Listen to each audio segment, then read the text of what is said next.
We begin with the breaking developments overseas. The American embassy in Baghdad under siege, the situation escalating. Hundreds of protesters storming the gates, retaliation for U.S. airstrikes targeting an Iranian-backed militia group in Iraq. The mob setting fires, scaling the walls, breaking through the outer barricades. Protesters smashing doors and windows.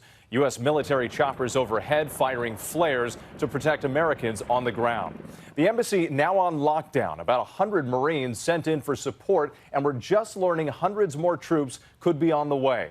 President Trump warning Iran will, quote, pay a very big price. ABC's James Longman leading us off. Chanting death to America, an unprecedented assault.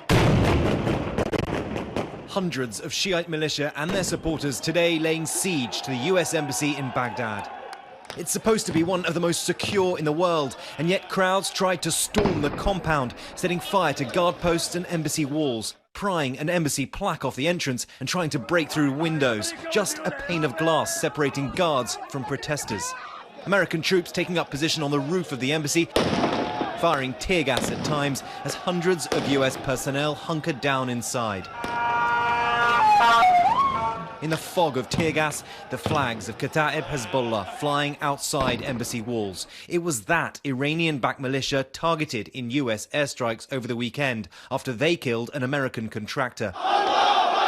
Their supporters had come from the funerals of their fighters to attack the embassy. President Trump today laying the blame directly on Iran, tweeting, Iran will be held fully responsible for lives lost, adding they will pay a very big price. This is not a warning, it's a threat. Happy New Year.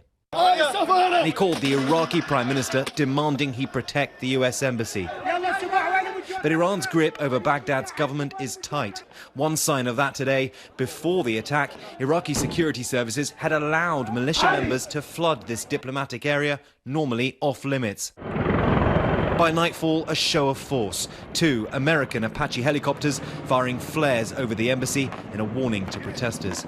More than 100 Marines have now arrived to reinforce security at the embassy, and we're learning hundreds more US troops will be deploying to the Middle East, effective immediately.